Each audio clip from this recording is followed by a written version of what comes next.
Welcome to episode 13 of Fourth and Inches. Throwing a bit of a curveball at you guys. We got two new members in the crew. The anchor remains the same, as in myself, your host, Nate Smith. But we got two new co-anchors, or analysts, as you might say. We got Andrew Mason, currently attending the University of Moore Park. And we also have Dante DeFranzo, who is also attending the University of Moore Park. Both are leaving soon to move on to bigger and better things. And both men are interested in a career in journalism. So I figured, you know what? Two young lads know a lot about the game of football. You know, two good replacements because for those of you who don't know, ASU is now on winter break. And, you know, this podcast doesn't stop. You know, Jordan lives in Philadelphia, so obviously, you know, it's tough for him to record. Christian might be joining us next week, but he's not in California at the moment. So we had to make plays. The podcast must go on. So I had to find some subs. I felt these two guys were up to the task. So as customary on Fourth and Inches, for all you loyal listeners, I think there's about 10 of you out there, we go around and we talk about what happened this past weekend. So I guess we'll start with you, Dante. How was your past weekend? It was an alright weekend, honestly. I got pounded in my first week of my fantasy football playoffs, so I'll hand that to Matt, but I'm coming this week with some firepower and got to make some risks. Probably won't be enough. And some moves to defeat Matt, but I saw UCLA basketball take down Kentucky, and they moved up to number 2 in the coaches poll, so I'm very excited about that and to see how the rest of their season goes, dude. It's good stuff, Dante. I will move over to Andrew. How was your weekend, sir? You know what? I had a pretty interesting weekend. I actually flew out to the city of Boston to visit my girlfriend over at Emerson College in the city. I also got to see my future school, Boston University. Got to check it out, tour it a little bit, snag some apparel from the clothing store. Always a good time. Overall, excellent weekend. Some good football. Lakers lost a little bit, so it was a little sad, but overall, pretty happy with how the weekend turned out, Nate. Yeah, I'd have to agree, boys. For me, myself, had a pretty relaxing weekend. Finished most of my finals going into the weekend, but had that one large Spanish final just daunting over me. It was on early Monday morning. Eesh. So it's now Tuesday, so we got that out of the way, so feeling good. But over the weekend, you know, just hung out. Went to a little fiesta with a couple of friends. Jordan and Christian attended. My girlfriend, Emily. It was a good time. Just watched some football as customary on Sundays, you know. Just was the couch vegetable. You know, you just sit there and don't move for 8 hours. It's a special talent I have. So, yeah, you know, just a regular weekend. It was a good one. Every weekend's good. Love weekends. Big weekend guy. Here we go. And now it's time for the Week 13 Rapid Recap. Kicking things off on Thursday night, we had the Cowboys visiting the Vikings in the brand new beautiful stadium out in Minnesota. Cowboys win an ugly one, 17-15. Big Zeke Elliott, 86 yards on the ground, 1 touchdown. Desmundo Bryant, 84 yards receiving, 1 touchdown.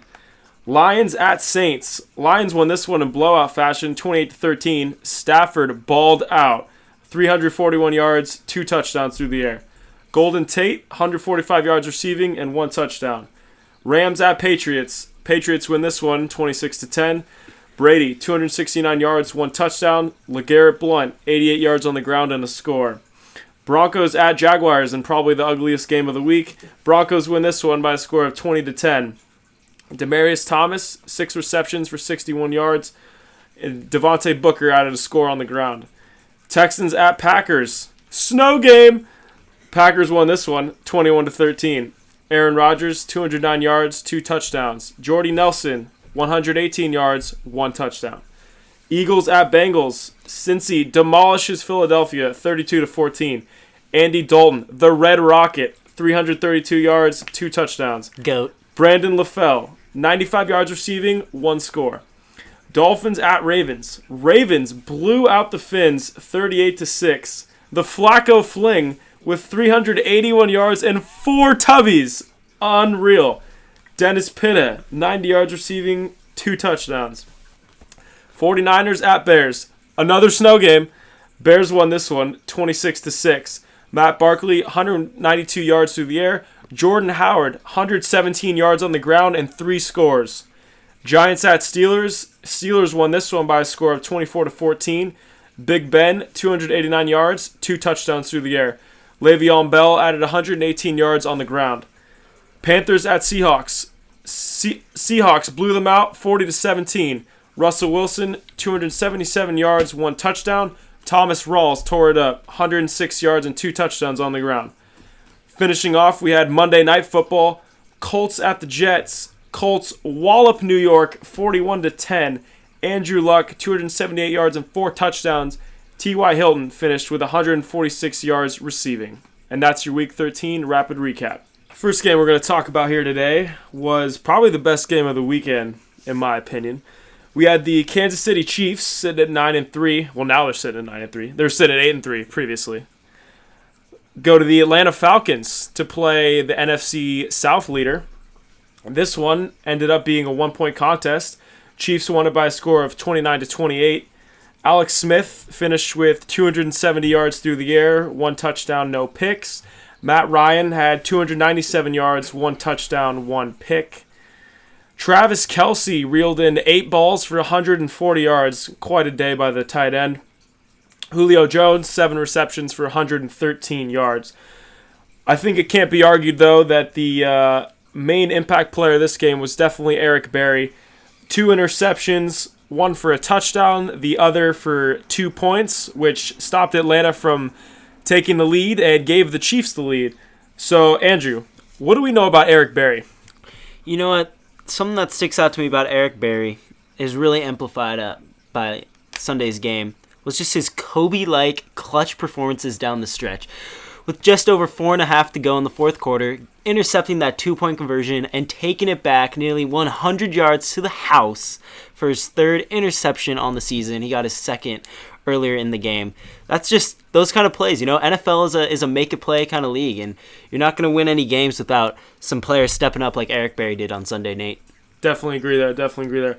So, Dante, looking forward here, the Falcons, they're now tied with Tampa Bay in the NFC South, both sitting at 7-5. What do you think happens there in that division?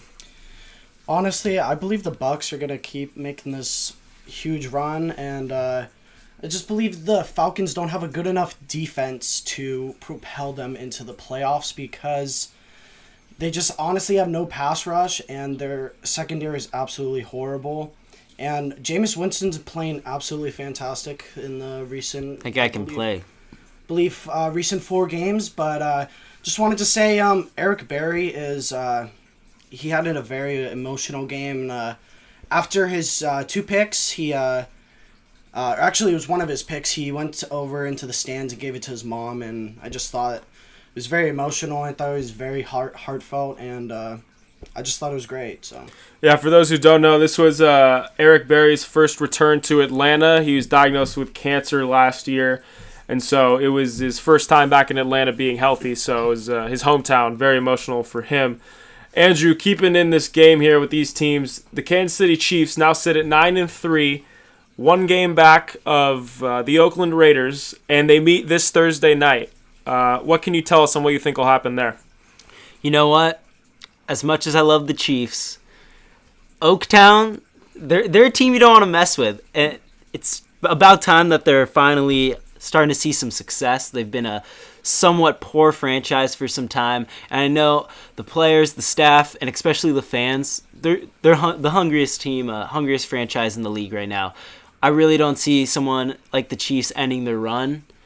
Best of luck to them. Eric Berry, I love the guy. Alex Smith, great quarterback. But I don't know how you can stop Derek Carr right now. What do you think, Dante? Can the Chiefs put up a fight? honestly, I do. I would probably pick the Chiefs. I think Andy Reid has done a fantastic job with this team, and I believe he's one of the better coaches in the NFL. And I just know with the bend don't break mentality with their defense, giving up a ton of yards, but they don't give up a lot of points. And I think Alex Smith can actually game manage this game, and I believe the Chiefs could actually pull this out. Yeah, we'll see. It'll be a good game for sure, and have a lot to do with who might end up being the 1 seed in that AFC. So look for that this Thursday. Staying in the AFC West, we had the Buffalo Bills visiting the Oakland Raiders. Buffalo was winning most of the game till the third quarter struck. Raiders going on a 29-point unanswered run and win the game by a score of 38-24. Another masterful performance from Derek Carr. 260 yards through the air, 2 touchdowns, no picks. Seems to be like a solid, definite MVP candidate this year, probably in the top 3 voting at this point in the season. Another great game from Latavius Murray also, 82 yards on the ground, 2 touchdowns. Crabtree and Cooper also pitched in a score apiece. LaShawn McCoy for the Bills had a nice day, 130 yards on the ground with a long of 54. Tyrod Taylor struggled a little bit, 191 yards, no touchdowns, 1 pick. Guys, the Raiders' offense has been very explosive all year. It seems like no one has really been able to stop them. Do we think there's a team in the AFC defensively that could compete with the Raiders and maybe slow down their offense a little bit? I'll start this one off with Dante. What do you think? Honestly, I don't believe so. I think Derek Carr is performing at an elite level, and I just think their offensive line is protecting him so well, and they got the running game going. So honestly, I don't think that anyone could really stop them, besides maybe the Broncos if they sneak in the playoffs and they match up against each other. But that's only the really elite defense in the AFC that would maybe be able to stop them. But I just think Jack Del Rio is doing a phenomenal job, and he's got them on the right path, and I could see them going to the AFC Championship and possibly going to the Super Bowl. Yeah, I'm going to have to agree with you, Dante, on this one. I mean, Oakland's offensive attack has been very balanced so far this year, throwing the ball and running the ball. I mean, they got those elite receivers. Latavius Murray's been playing really well. I mean, this game alone, they had 1 yard shy of 400 yards of total offense, so if they keep that up, that'll be tough to stop. All right, Andrew, on the other side of the ball, we have the Buffalo Bills, who now sit at 6-6, obviously behind the Patriots, who have the first place spot in the AFC East. Also, they're in the thick of things with the Miami Dolphins. But as competitive as the AFC wildcard looks to be right now, do you think the Bills can make a run with their upcoming schedule that they have? You know what, Nate, Dante, as much as it hurts, this pains me to say, because Tyrod Taylor, he's been my boy ever since Virginia Tech. Also, no one circles the wagons like Rex Ryan. That's true. But you know what? I think even with the Bills' somewhat easy schedule to close out the season, of course they have that tough game against Pittsburgh, but they close out the season versus Cleveland and Miami, which are 2 very winnable games for this Bills team. I just think that AFC wildcard slot those 2 slots are filled up with those AFC West teams, whether that be the Chiefs, the Raiders, or the Broncos, however that division turns out. I just don't see any hope for another team like the Bills squeezing in there at the end. Is Rex Ryan fired? Ooh, I wouldn't say so. I don't see how you could fire someone who just looks that beautiful. What do you think, Dante? Is Rex on the hot seat here? I don't think he's on the hot seat necessarily.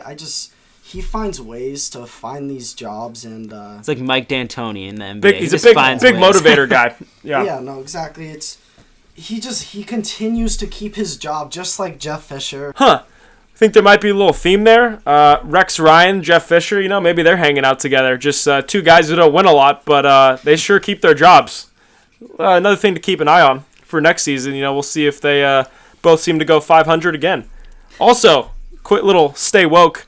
Jeff Fisher rapidly approaching the all-time loss record, Dante. How do we feel about that one as a Rams fan? It pains me a lot, and I honestly need him. I need him to go. Well, he'll stick around for a while with that new contract extension, huh, yeah, Dante? But the team's got a team option after a year of that extension, but I think he needs to go. This team is just not performing well, and he's made it to the playoffs 6 times out of 22 seasons. I think that is absolutely horrible. Not a big math guy, but I don't think that's good. I just don't see him staying in LA more than two more years. I just don't see happening. Well, if all else fails, we know one thing. Jeff Fisher looks really sick with his backwards hat on. That is true. Looking at our final game here, we had the Washington Redskins visit the Arizona Cardinals in a NFC showdown. 2 teams that are definitely in the hunt. both trying to find a way to squeak into the playoffs. Cardinals have been disappointing this year, but they ended up winning this one, played well. They won this one by a score of 31-23. They improved to 5-6 on the year. Very underwhelming for a team that was in the NFC Championship last year, but still a talented roster, definitely. Carson Palmer balled out, 300 yards, 3 tubbies, no picks, passer rating of 105.3. Kirk Cousins also had a pretty nice game, 271 yards through the air, 1 touchdown, 1 pick. David Johnson just continues to be one of the best running backs in football. Another game, another time he had 100 yards or more from the line of scrimmage. He's done that in every game this year so far. That is an insane stat. 84 yards on the ground, 91 yards receiving. He had a touchdown catching the ball and running it. Just an unbelievable player. Guys, looking at this picture, we have the Redskins and the Cardinals. 2 teams. Redskins have 6 wins. Cardinals have 5 wins. We got the Giants leading the wild card right now in the NFC with 8 wins, but it seems like that second spot is kind of wide open. You know, the Packers are sitting there with 6 wins also. Who do we think might be that last team? Or the Giants might fall off too. Out of these 2 teams, the Redskins or the Cardinals, who do we think has a better chance to sneak in as a wild card? You know what, Nate? Both these teams, although they have fairly poor records, still remain in the playoff hunt. But I think if it came down to the Redskins or the Cardinals slipping in there at the end, I would give the better chance over to Washington on this one. Not only do they have a better record as of right now than Arizona, but they also have a fairly easy schedule coming around. They play Philly, Carolina, Bears, and then the toughest game left in New York. I would think that the Redskins would be able to finish this year off maybe even 3-1. Who knows? Maybe even 4-0. And I think that'd be enough for them to slip in there in the wild card spot. And, hey, maybe they could make some noise in the playoffs this year. Now we'll take a look at the current playoff picture. We'll start with the wild card, and then in specific, we'll start with the NFC. Currently, if the playoffs were to start today, the NFC wildcard teams would be the New York Giants and the Tampa Bay Buccaneers. In the hunt, Washington, Minnesota, Green Bay, and Arizona. So, Dante, at the end of the season in 4 weeks, will we see the Giants and Tampa Bay make the playoffs? Yeah, honestly, I don't believe the Giants will. They've had a extremely easy schedule up until this point, and their schedule the rest of the way is actually extremely hard, and I think Tampa Bay, if they keep up this run, could make the playoffs, but I really see Washington coming in and snagging a wild card playoff spot because their line is so elite and they have so many weapons with Jordan Reed, Jamison Crowder, and Robert Kelly has actually come on as a pretty big asset for their running game, and I believe it's going to be Washington and Tampa Bay, or it's going to be Washington and Green Bay maybe, because they've won 2 games straight, and I could see them possibly winning the rest just because of Aaron Rodgers and how elite he is. So you think the Giants will end up flipping places with the Redskins?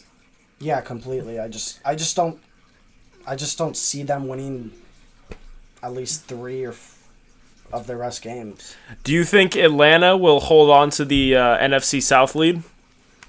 No, actually I don't. I see Tampa Bay. I think Jameis Winston is playing just great football so far, and there's a real connection with Mike Evans. He trusts him, and I just think with their defense, how their front 4 is playing with Gerald McCoy, he's getting after the quarterback, so I just think they can keep their run going.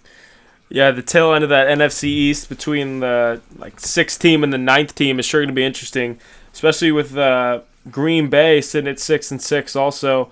You know, you can never count out Aaron Rodgers. Andrew, we'll switch over here to the American Football Conference. Most people refer to that as the AFC. Actually, I lied. It's not as interesting as the NFC because there's this division called the AFC West, and they are dominant. Best division in football. Go Chargers, baby. Go Chargers. Just kidding. They suck. But looking at the screen here, we have a 9-win team sitting in the 5 slot as the first wild card, followed by an 8-win Broncos team sitting in the 6th seed. So, the Broncos have faltered a bit this year. So, let's just say there's no question. whether it's the Chiefs or the Raiders, one of those two is going to win the division, and whichever one doesn't is definitely going to be in as a wild card. The Broncos, however, they only have a one-game lead in the wild card over the Dolphins and the Steelers, and don't count out the Colts, who are sitting at 6 wins and have a relatively easy closing schedule. So, what do you think could happen there with that last spot for the AFC wild card? You know what? If I'm being honest, I think Denver's going to seal it off in these upcoming weeks. But I'll play devil's advocate here for a second. I think if there was a team that was able to come up and snag the Broncos wildcard position, I think it would be Big Ben up in Pittsburgh with, in my opinion, the best player in the National Football League today, Antonio Brown, always booming. I think that this has a team that has clean playoff experience, guys. They've been there. They've seen what it takes in order to finish off a season strong, have a nice playoff run. I think if there was any team that could possibly do it, possibly take the position away from Denver, this would be them. Yeah, it'll definitely be interesting down the stretch in both conferences. It is possible. Another thing I didn't notice until now, Baltimore and Pittsburgh are actually tied for the lead in the AFC North. I believe they play one more time down the stretch, so that could decide who wins that division. The Pittsburgh, they're sitting at 8 right now. They might end up at 3 by the time the year ends. Yeah. And also Houston sitting at 6-6. They're in a three-way tie with Indianapolis, Tennessee. Sorry, a three-way tie with Indianapolis and Tennessee.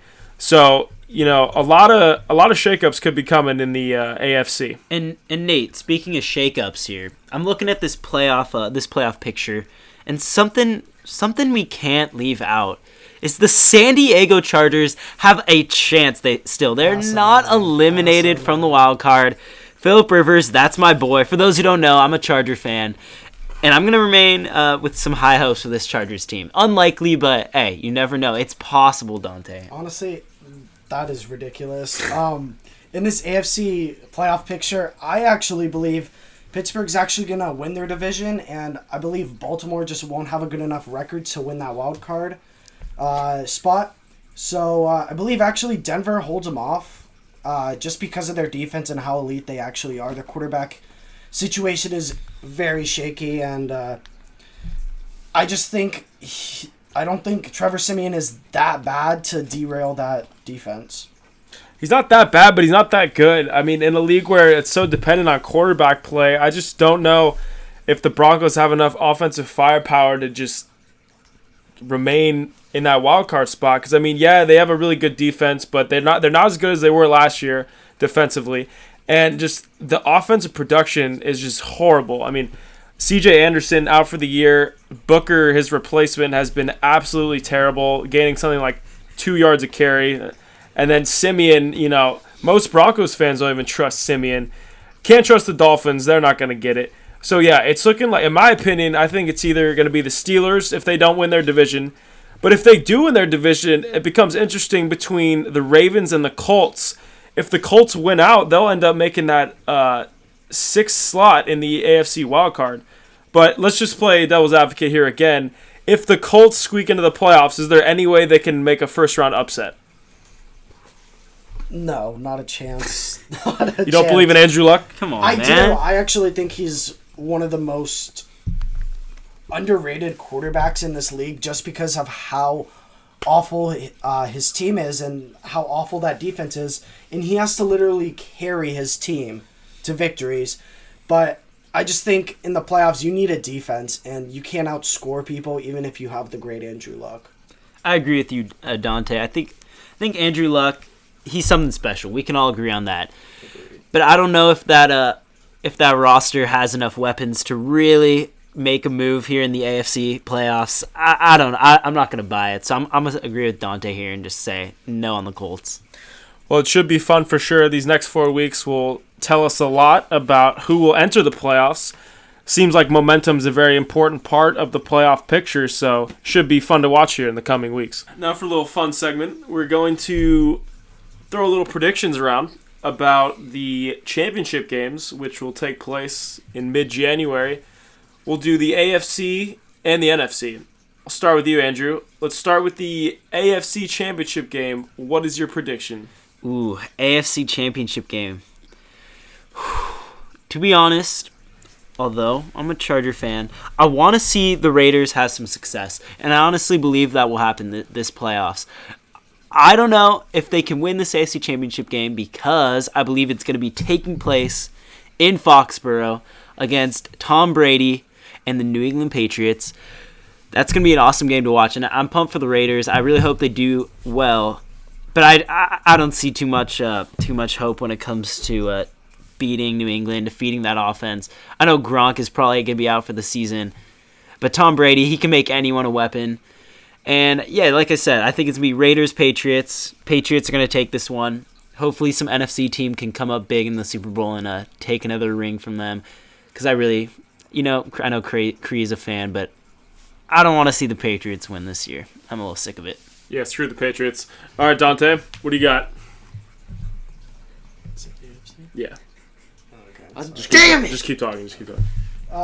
Yeah, no, I probably have to agree with Andrew with Oakland and New England, but honestly, I can see Oakland actually getting the 1 seed here. I just think New England loses so much with Gronk being out, and I know Malcolm Mitchell is coming on, and Tom Brady is fantastic, greatest quarterback of all time, obviously.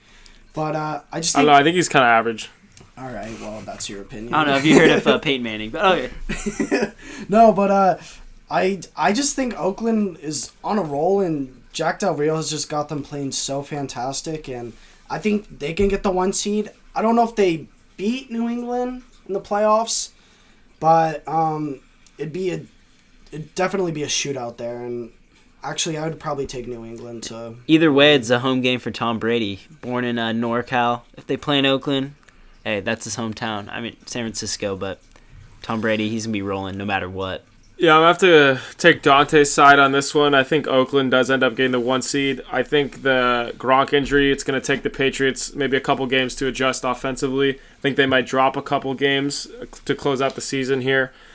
I do think the Patriots end up being the 2 seed, but everyone's forgetting about the boys in purple, the Baltimore Ravens. Historically, always play New England tough, and they're going to meet in the divisional round, and Baltimore's going to win. Baltimore Ravens are going to the AFC Championship game, but then they're going to get blown out by Oakland. So I'm thinking Oakland is going to win this AFC Championship game, just not against New England. It's going to be against Baltimore.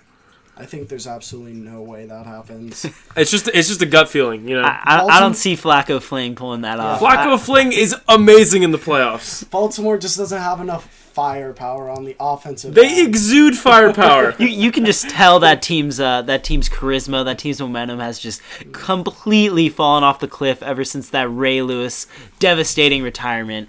I don't see them pulling off that kind of energy here. Yeah. I'll see you guys in 6 weeks. Say I told you so. Can't count out Harbaugh and Flacco. Honestly, I actually think this dark horse team could actually make a run, and I think, honestly, Kansas City could make a run with their defense and forcing a ton of turnovers this year. But I think Alex Smith could game manage his way through possibly to the AFC Championship. I feel like that's my dark horse team, but most likely will be Oakland and New England. All right, let's move on over to the NFC. Current leaders at the moment, 1 and 2, would be the Dallas Cowboys and the Seattle Seahawks. Andrew, what do we think the NFC Championship will look like this year? Oh, man. I believe it's going to stick to what it's looking like right now. It's going to be Seattle versus Dallas, and as much as this hurts me to say, because I've given Nate a lot of beef over the last few years, all throughout high school for this, but I think Zeke and the Dak Attack are going to pull off this one, bring in America's team back to the Super Bowl. Let's see what they can do. Like I said, I think it's going to be against the Patriots, that Super Bowl game. That'll be an exciting game. But for NFC, I'm looking at Seattle and Dallas on this one. What about you, Dante? I see it as 1 and 2 with Dallas being 1 seed and Seattle being 2. Just to kind of see it differently, how the game goes when they meet in the NFC Championship game. I actually would take Seattle to win this game. I just think their defense would be able to contain Dallas enough. You think they can contain? Zeke and think so. everyone out there, even without Earl Thomas? Yeah, honestly, I do. I just think their linebacking core and their secondary is extremely good, and I just think Russell Wilson would make more plays than Dak in the game and down the stretch, and I just think they would. I think they would be able to prevail in that one. Well, Dante's football opinion is now irrelevant. That's on the record. I do think the Cowboys will also be in the NFC Championship. Homer, bro, Homer. As a fan of the team, it scares me to say that. I don't want to jinx my boys, but looking pretty good so far. Hopefully they can keep the momentum going into the playoffs. However, I don't think Seattle is there with them. Little curveball for you guys once again. Might be a pitcher over here. You never know. I honestly could see this go in a couple ways, couple scenarios I'm looking at. Detroit been playing phenomenal ball lately. It's true. They could upset Seattle. That's a possibility. Stafford's been lights out. I know it's very hard to play in Seattle, but I think their team might be up to the task. If not Detroit, I think, as we mentioned earlier, I think Washington sneaks into the playoffs, and I think they could give the Seahawks a really tough game also. Just to say, if Dallas were to play Washington in the NFC Championship game, obviously they're historic rivals in the division. That would be a fantastic game, and I think that would be great for TV ratings, great for fans. But we'll see. Obviously, Seattle and Dallas are the favorites, but I would like to see one of those other teams get in there, just to make it interesting. Nate, I wanna ask you. Let's say Dallas, whether they lose early in the playoffs, lose in the Super Bowl. Let's just assume there's a loss coming their way this year. You still proud of them as a fan? Oh, absolutely. I mean, I can't even believe they're sitting 11-1 right now, 10 in a row. Once Romo got hurt in the preseason, I was expecting another bad year. I mean, we were 4-12 last year. I wasn't expecting quite as bad because originally they thought Romo would be able to come back like halfway point in the season. I was expecting to go somewhere around 500, so I mean, just the fact that we already clinched a playoff berth is amazing. So, no, I would not be disappointed. But I think this is a special team, and I actually think they have the capability to make a really deep run here. So I'm excited to see what unfolds. Yeah, Nate, actually another question for you. Do you think, with the success they've had this season, do you think Dak Prescott or Ezekiel Elliott deserve the MVP? It's a tough call just because some other players are playing really well. I think Derek Carr jumps out in my mind as a guy who would probably take it over both of them. And I think it hurts them that they both are doing so well. It kind of takes away from each other. Honestly, I'd probably give it to even David Johnson over either of those two guys. I think I have Carr and David Johnson ahead of them in the ranking. But I mean, there's still 4 games left to play, so we'll see. But no, as of right now, no, I would not give either one the MVP. What about Rookie of the Year? Who takes that crown home? That's a tough one. That's a really tough call.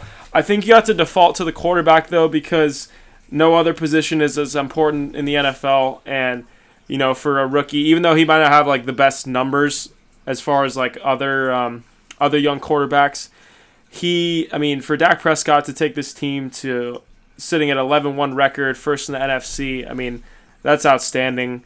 So I think just for leadership alone, he's got to win that. Andrew, who would you take in the Rookie of the Year? You know what?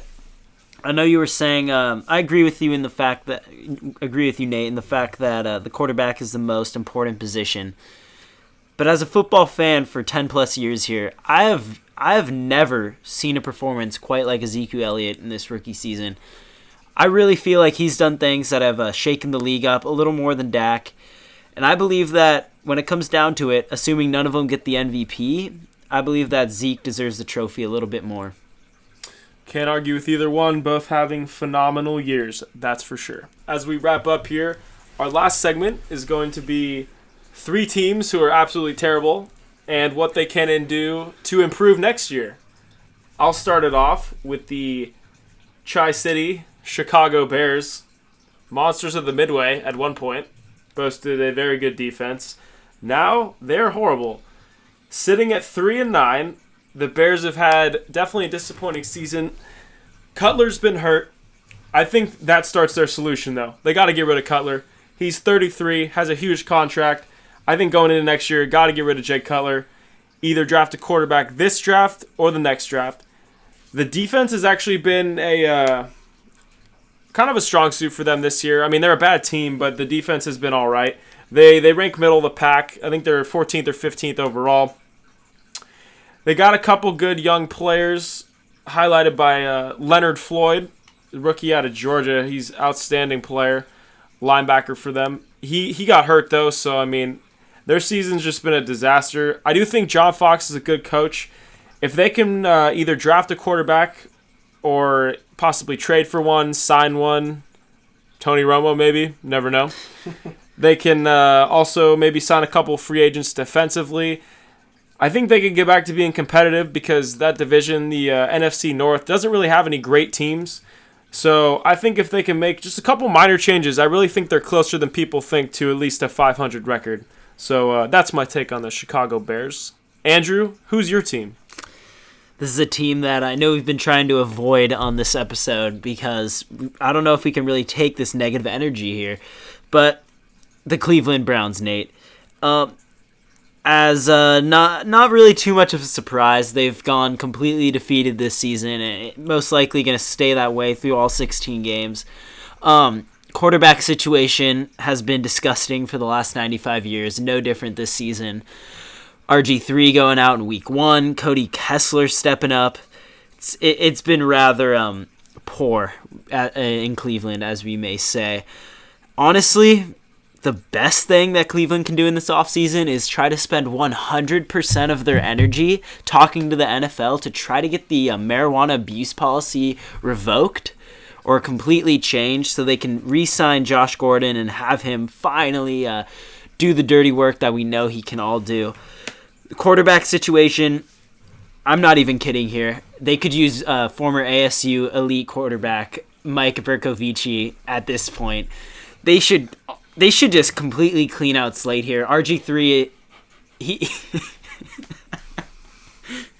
All right. Keep going. RG3, he was once a solid quarterback, and honestly, I believe deep down he still is. But with the injuries, it's just something I would avoid for a team that really needs something, some life, some spark going soon.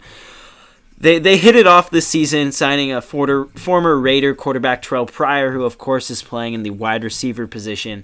That's been somewhat of a plus to me, only because it wasn't a complete disaster.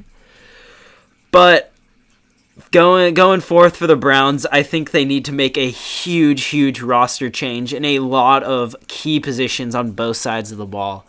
So, not too much hope for the Browns. But, hey, like the Raiders did, they're going to come back and have some great franchise seasons over the next few years, hopefully. And, I feel bad for those Browns fans out there. A nice couple wins in the basketball world, and looks like they might take home the crown again this year with the Cavs, of course. But the short-term future for the Browns remains very, very horrid.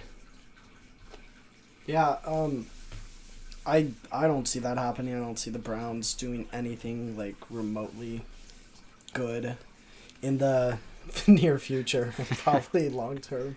But actually, my team is actually the Jets, and this was completely evident in the Monday night game. It just seemed like the Jets totally gave up on their coach, Todd Bowles, and they weren't even trying out there and just didn't even care and seemed like they don't really want to play for him. And I think when a team totally quits on your head coach, you got to get rid of him. I don't think you can do anything about it besides getting rid of him. There's no solution unless it's that.